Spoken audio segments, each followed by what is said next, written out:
Oi pessoal, tudo bem? Essa é a aula um do minicurso desse fim de semana intitulado O Trabalho com os Sonhos na Clínica Junguiana. Bom, hoje é sábado. Se vocês ouvirem algum barulho pelo teto, ó, pela parede, não é nenhum espírito se manifestando, né? Eu espero que não, né? Não é nenhum fantasma se manifestando. É porque como já passa de meio-dia, como já é sábado à tarde, então muitas pessoas que têm empresas aqui no Albert Einstein resolvem fazer uma faxina ou então fazer alguma reforma, né?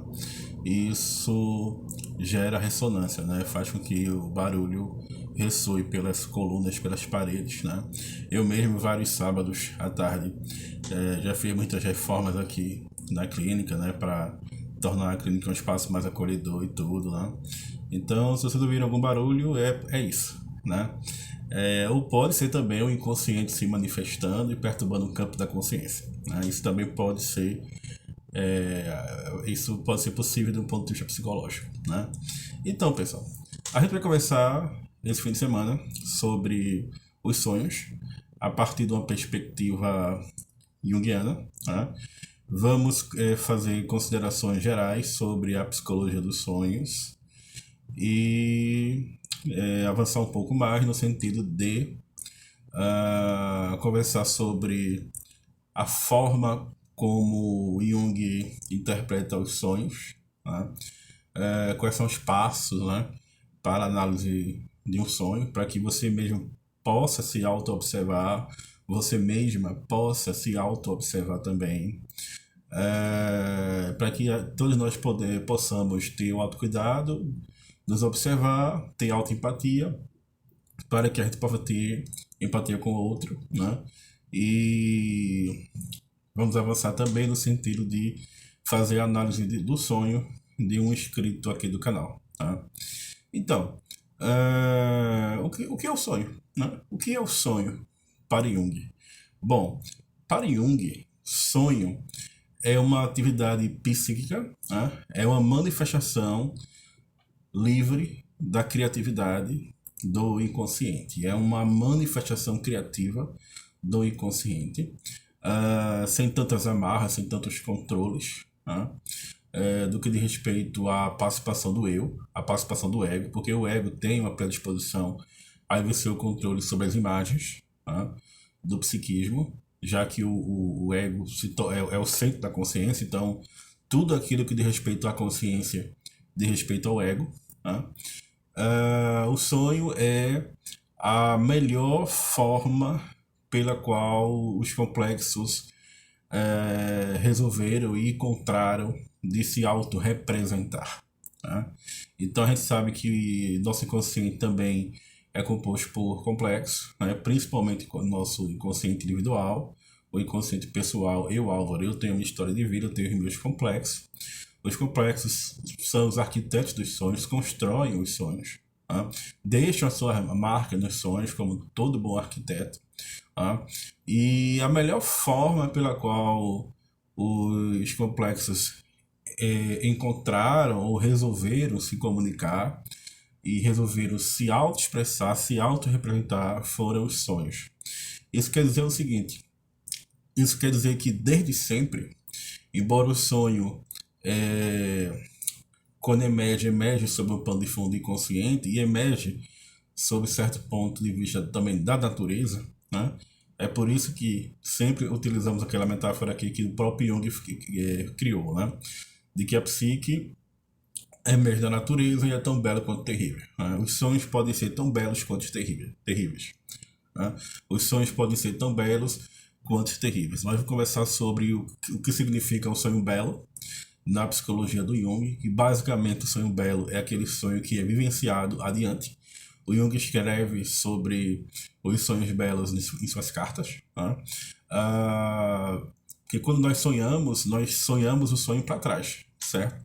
Nós sonhamos com a experiência psíquica misturada com acontecimentos do dia e com acontecimentos que nos afetaram naquele ciclo de vida que nós estamos vivendo ou até de acontecimentos remotos, Tá? Ou seja, existe uma historicidade no sonho. Mas o sonho também tem um fator prospectivo, também se comunica conosco de forma prospectiva. Ou seja, é possível extrair conscientemente, por meio da análise, energia psíquica do sonho, tornar essa energia consciente para que a vida volte a fluir, né? E aí, quando a gente segue um sonho, nós estamos transformando esse sonho em um sonho belo. É aquilo que o Jung chama de sonho belo na, nessas cartas, né? A Marie-Louise Von quando vai falar sobre os pesadelos, né, que seriam os sonhos terríveis, né, ela vai dizer que o pesadelo é como se fosse uma eletroconvulsoterapia que a natureza pratica em nós, né? É como se fosse a natureza nos dando um choque, né? E aí eu já analisei aqui em outros vídeos, né? Em Deus como a gente cura, no mini curso Deus como a gente cura, pesadelos de pacientes da Marie-Louise Von Franz, né? Também no mini curso Como aplicar o método de Jung à psicologia clínica, né? Então nós temos essa perspectiva, né, de poder descrever o sonho, poder narrar o sonho, poder escrever o sonho. O sonho em Jung representa um drama interior. Né? Como assim? Para Jung, o sonho é como se fosse um grande teatro em que nós, ao mesmo tempo, somos os atores, nós somos os cenógrafos, os coreógrafos, a plateia, né? Somos todos aqueles que estão envolvidos com a produção do espetáculo. Tá? Ao mesmo tempo que o sonho é um espetáculo da natureza. Tá certo? Então, assim, estar atento ao fato de que o sonho emerge da natureza e, é claro, é transformado pelo espírito, né? E é transformado, ou seja, pela cultura, porque espírito é sinônimo de cultura.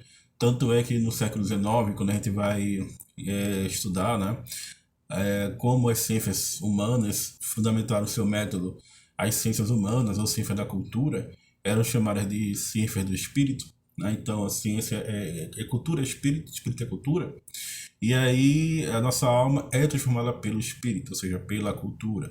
É por isso que o sonho também possui uma força de objetividade quando se impõe com meio dos seus símbolos. Como assim? Para Jung, a vontade é um afeto, certo? É um tipo de afetividade, é uma energia psíquica disponível à consciência, né? E como aquilo que diz respeito à consciência, diz respeito ao ego, tá? A gente pressupõe, né, e o próprio Jung vai afirmar depois categoricamente que não faz sentido falar em vontade inconsciente, né? Já que a vontade é um afeto disponível à consciência. E aí a gente percebe, gente, o papel dos afetos e o papel do eu, o papel do ego, certo? Os sonhos têm muito pouco a ver com o papel que o ego exerce na atividade de vigília. Se na imaginação ativa, certo, o ego dialoga com as imagens do inconsciente, né?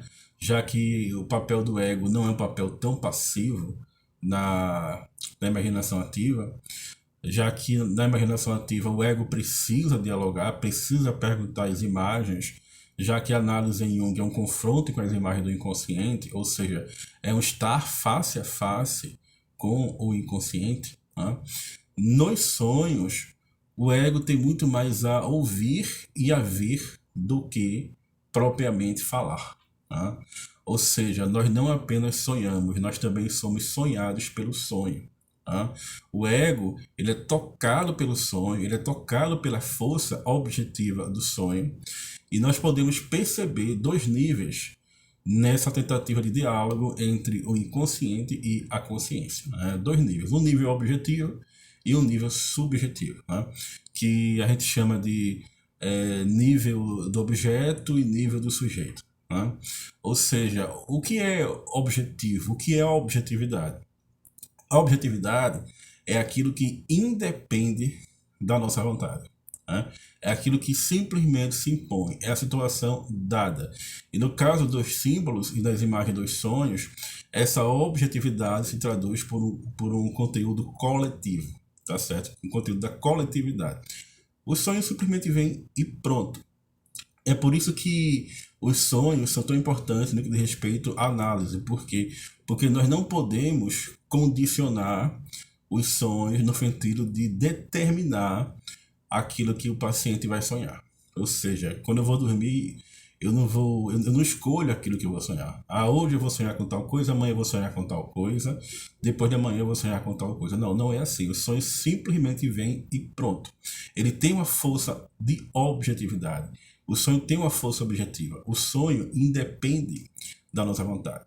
Mas ao mesmo tempo que o sonho possui um nível objetivo, o sonho também possui um nível subjetivo, tá certo? A nível do sujeito, né? Eu sei que a expressão a nível de é uma expressão horrível em língua portuguesa, é uma expressão que aqueles que são amantes da língua portuguesa não gostam, eu também não gosto dessa expressão, mas é como nós temos traduzido, né, aquilo que Jung escreveu. Então, que diz respeito à subjetividade, que diz respeito ao sujeito, que é justamente a sua história de vida, que é justamente a história dos seus complexos, dos seus traumas, que aparecem também nos sonhos. Daí que nós temos uma antinomia entre a objetividade e a subjetividade.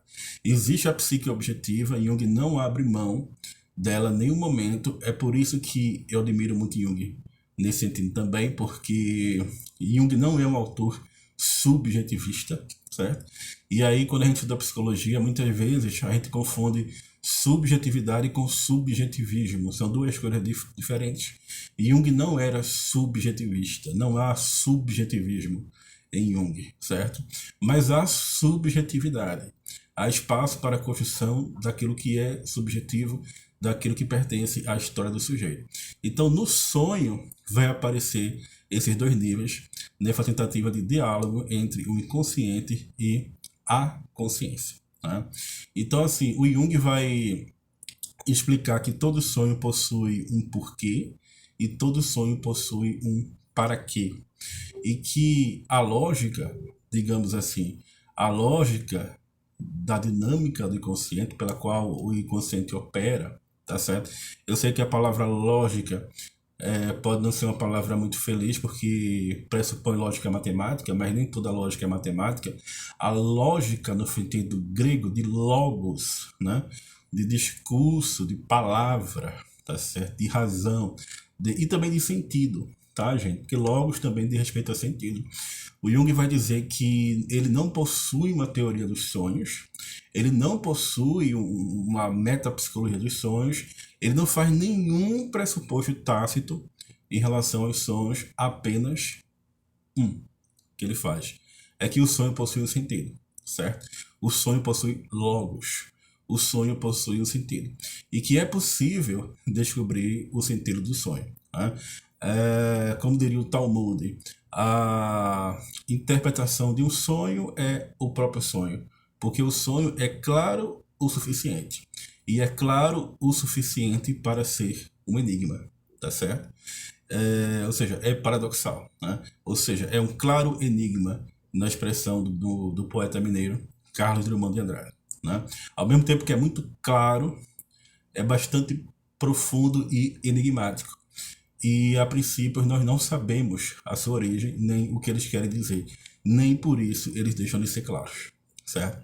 E aí o logos da dinâmica do inconsciente é a compensação, é o aspecto compensatório do inconsciente. Uma vez que geralmente o inconsciente possui uma atitude oposta à consciência, né? A consciência é um fenômeno momentâneo de adaptação, é um fenômeno que prima pelo seu grau de diferenciação, ou seja, não existe consciência sem discriminação dos opostos. E a primeira diferenciação que a consciência faz é em relação ao próprio inconsciente, tá? Então, se a consciência é um fenômeno momentâneo, o inconsciente é um fenômeno mais permanente, que tende a compensar a consciência, certo? E aí, gente, esse é um critério que nós utilizamos na clínica para explicar o sonho ao paciente, ou seja, qual atitude consciente o seu sonho está compensando, tá certo? Qual atitude consciente o seu sonho está compensando? Na próxima aula, vamos conversar um pouco mais sobre o aspecto compensatório do inconsciente. É isso, pessoal. Muito obrigado.